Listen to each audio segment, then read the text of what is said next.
चित्तौड़गढ़ राजस्थान का इतिहास आप इस वीडियो में जानेंगे।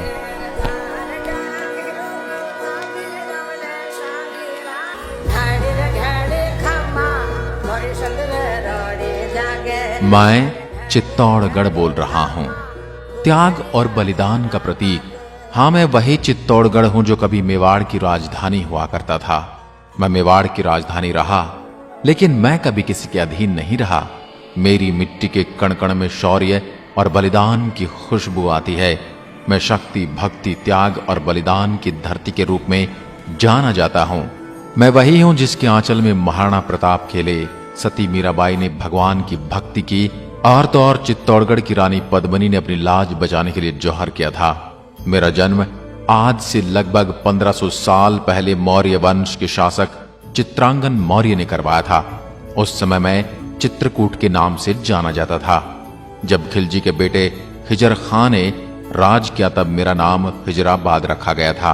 उसके बाद राणा कुंभा के काल में चित्तौड़ के नाम से मुझे जाना गया। मैं एशिया महाद्वीप का सबसे बड़ा दुर्ग हूं। अगर आप मुझ पर विजिट करते हैं तो मैं पूरे 13 किलोमीटर की परिधि और 700 एकड़ जमीन के ऊपर में बसा हुआ हूं। एक समय था जब मेरे अंदर छोटे बड़े करके 113 मंदिर थे, 84 पानी के कुंड बने हुए थे और 8 भव्य महल बने हुए थे। लेकिन जब मुगलों ने मुझ पर आक्रमण किया तो मुझे बुरी तरह से तहस नहस कर दिया गया। यदि आज मेरी बात की जाए तो मैं देखने में खंडहर ही बचा हूं और मुझे सुनने के लिए एक सुंदर सा इतिहास और खाने में मेरे यहाँ के सीताफल बड़े प्रसिद्ध हैं। 7वीं सदी से लेकर 9वीं सदी तक मेरे ऊपर चंद्रगुप्त मौर्य के वंशजों ने राज किया और उसके बाद सूर्यवंशी राजाओं का राज रहा, जिसमें बप्पा रावल, राणा सांगा, राणा रतन सिंह, महाराणा कुंभा जैसे पराक्रमी राजाओं ने राज किया। इनमें सबसे ज्यादा राणा कुंभा ने सबसे ज्यादा 35 साल राज किया, जिन्होंने कुंभलगढ़ बसाया।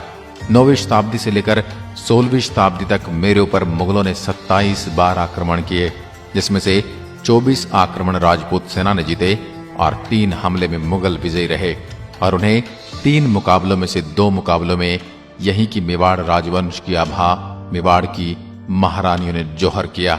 आप कभी मुझे निहारने आएंगे तो मेरे किले पर जाने के लिए 7 दरवाजे बने हुए हैं, जिनके नाम है पाडल पोल, दूसरा है भैरव पोल, तीसरा हनुमान पोल, गणेश पोल, लक्ष्मण पोल, जोड़न पोल, श्री राम पोल, पारस्परिक कलाकृति। ये 7 दरवाजे हैं। इनका निर्माण राणा कुंभा ने करवाया था।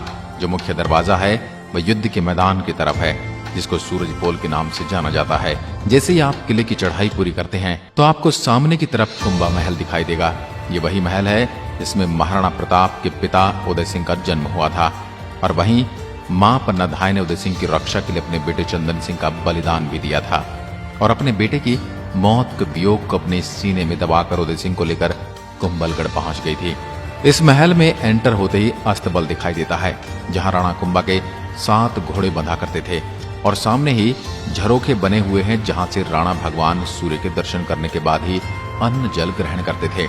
और जिस दिन मौसम खराब होने की वजह से सूरज नहीं निकलता था तो उसके लिए 50 किलो सोने का सूरज बनाया गया था, जिसकी पूजा करके ही अन्न का दाना ग्रहण करते थे।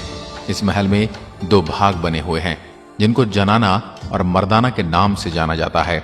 इसमें जनाना में रानियां रहती थी और मर्दाना में पुरुष रहा करते थे। इसी महल में एक सुरंग बनी हुई है जो सीधा गोमुख कुंड में जाकर खुलती है, जहां से रानियां जाकर नहा कर आती थी। कुंभा महल से आगे जौहर स्थल के रूप में एक स्थान दिखाई देता है। मेरे सीने में जौहर के रूप में समाया वह दर्द है जिसे सदियों तक भुलाया नहीं जा सकता। 13वीं शताब्दी के अंदर अलाउद्दीन खिलजी ने मुझ पर आक्रमण किया था। आपको पता है कि वह किले की चढ़ाई करके युद्ध नहीं जीत सकता था, तो उसने किले के चारों तरफ 6 महीने तक घेरा डाल रखा था। बाहर से आने वाले राशन को उसने बंद कर दिया था। परिणाम स्वरूप मेरे अंदर रहने वाली जनता भूख प्यास से मरने लगी।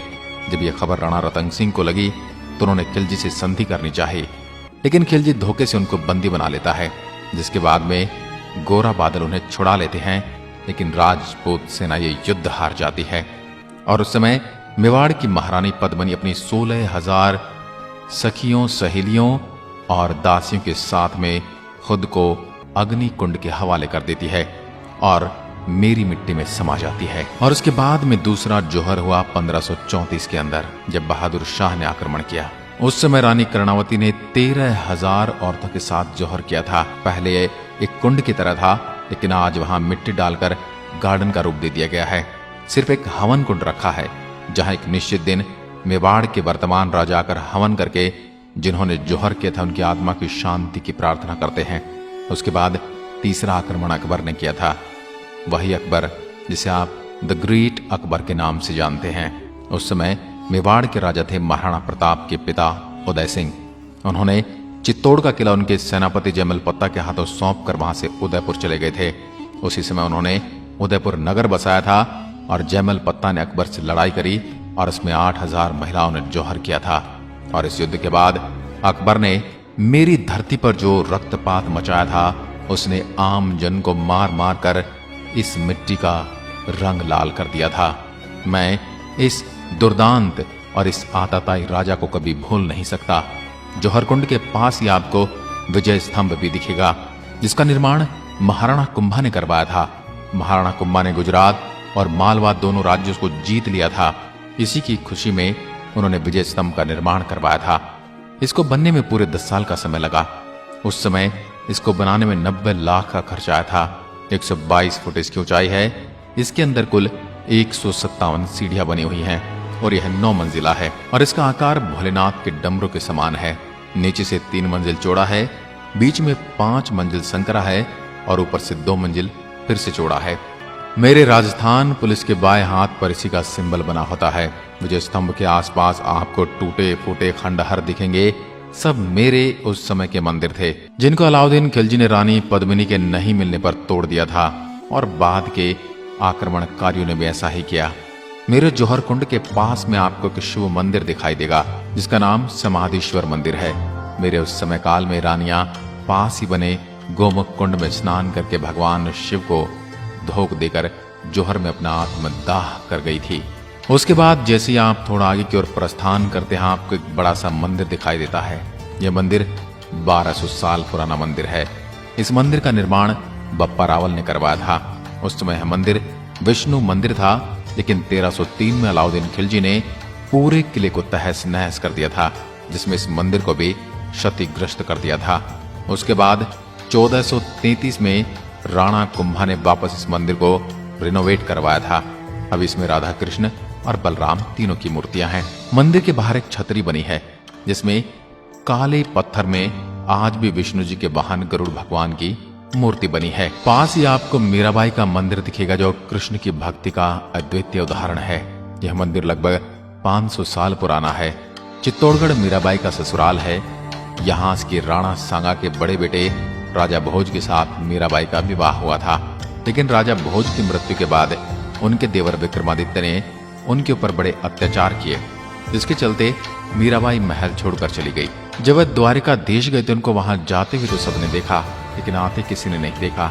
ऐसा माना जाता है कि मीराबाई वहीं भगवान कृष्ण की मूर्ति में समा गई।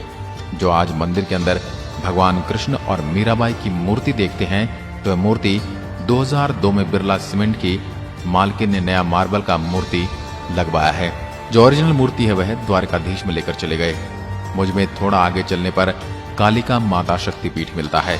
कालिका माता मंदिर का निर्माण 18वीं सदी में सिसोदिया राजवंश के राजा बप्पा रावल द्वारा संपन्न हुआ था। हालांकि 14वीं शताब्दी में महाराणा हमीर सिंह ने मंदिर में कलिका माता की मूर्ति को स्थापित किया।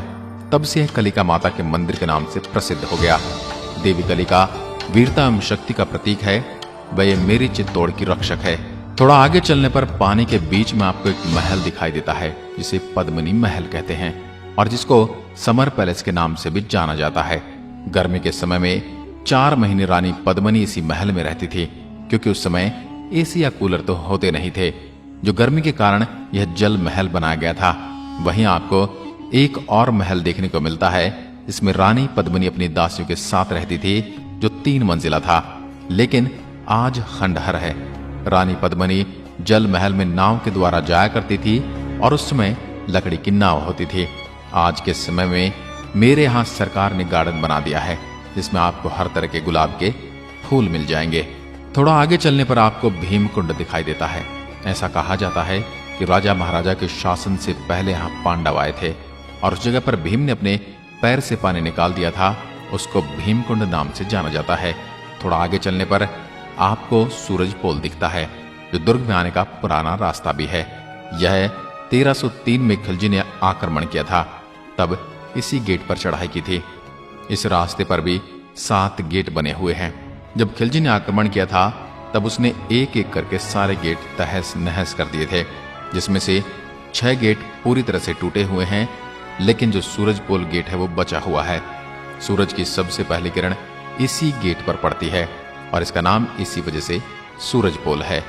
इसके सामने जो आपको खुला मैदान दिखता है वो मैदान हुआ करता था, लेकिन आज मेरे यहाँ कुछ बस्तियां बस गई हैं, जिस वजह से वहां लोग खेती करने लग गए हैं। आपको गेट पर कुछ बड़ी बड़ी कीलें लगी हुई दिखाई देती हैं, जिनको अंकुश कहा जाता है। जब आक्रमण किया जाता था तब हाथी को मदिरा पिलाकर पागल किया जाता था और उस गेट को तुड़वाया जाता था, लेकिन वह गेट को तोड़ न सके, इसी के लिए अंकुश लगाए जाते थे। अब आखिरी में आपको बताता हूं कि कैसे आप मुझ तक पहुंच सकते हैं। मैं भीलवाड़ा और उदयपुर के मध्य बसा हुआ हूं। मेरे सबसे निकटतम हवाई अड्डा डबोक एयरपोर्ट, जो कि उदयपुर में स्थित है, जहां से मेरी दूरी 90 किलोमीटर पड़ती है और आप ट्रेन से भी आसानी से पहुंच सकते हैं।